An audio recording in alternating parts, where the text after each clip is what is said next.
Hi, I'm Dave Wright with davesbees.com. This is our final video in a 6-part series on how to build the Kenya top bar hive. The only thing we have left to do is the lid. We'll build a simple flat lid with an air space underneath so that it'll ventilate in the summer and you'll have room to put in insulation if you'd like in the winter. Since I'm building a demo hive, I'll only be putting a small piece of plywood on top of mine because I want the lid construction to be visible as well as the contents of the hive. We're going to start with our two 8-foot 1x4-inch boards. So the first thing we want to do is we want to measure the length of the hive. So when you measure, you end up with 49.5 in this case. Now I want to add at least a ½ inch so that I have a little bit of slop on the ends so that the cover doesn't jam.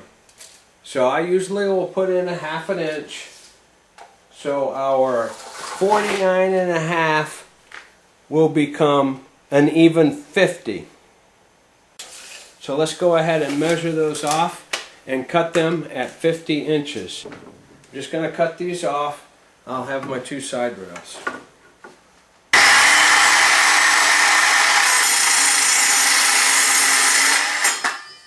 There's the other one. So here's our two sides. Now we just have to figure out how to cut the ends. Alright, now this is important. We're going to measure this side. We have 18 inches. We want to add at least a ½ inch. We're just slightly over 18. So in this case, just for extra slop, I'm going to go 18 3/4. That'll give me room for some more slop back and forth on the lid. Now you take that 18 3/4, you have to add the double thickness of the two boards. I'm going to show you why in just a minute. That's 1.5 inches. So 1.5 inches, 18.5, 20, and another ¼ inch. So I'm going to go 20 1/4. Now the reason I'm doing that is these two boards for the roof, they come together like this. When this piece butts onto the side rail, the end piece butts onto the side rail, you have to add that distance, the thickness of this on both sides. So that's the extra 1.5 inches. Okay, now the next thing I like to do is just stand these up, use some pieces of scrap to kind of hold them in place, because all I want to do is get a nail started in there, because I'm going to go back afterwards and glue it. I just got some little nails. These are actually hive body nails for a Langstroth hive. And all I'm doing is getting this rough. Doesn't have to be perfect.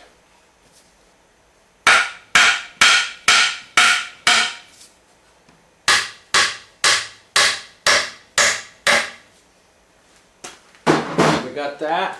Now we're going to turn it over and do the same thing. Now we're going to knock these off, glue them, we're good to go.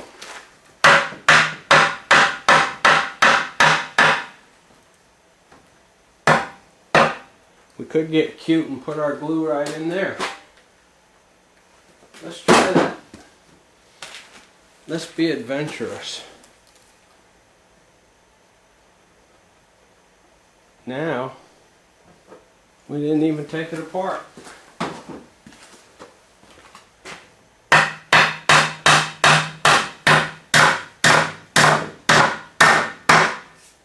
Now all we want to do is put our square on here.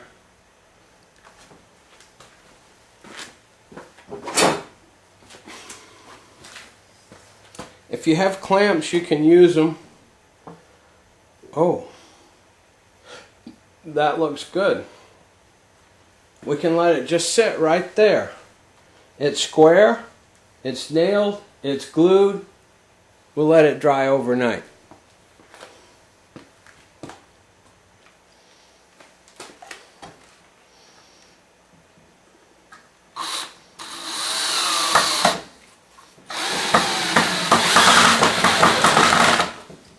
I'm going to do that to all four corners. Then I'll be ready for my lid.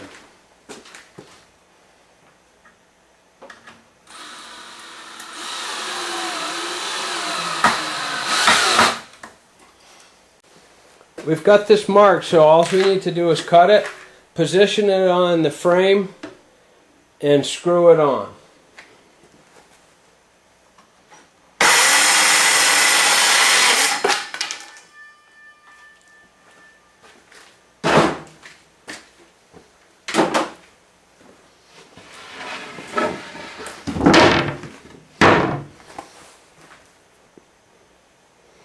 Now I'm just going to make some marks.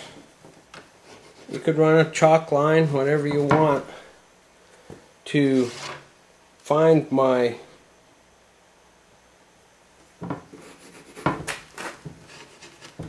out where my screws go so they'll hit my frame. So now all I got to do is put some screws, or if you want to use nails, whatever you have, you put them in here, and that will fasten your plywood to the frame.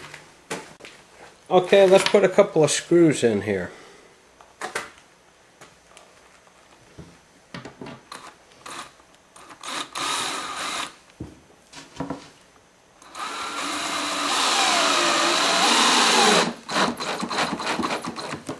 There's one. Let's put one right here.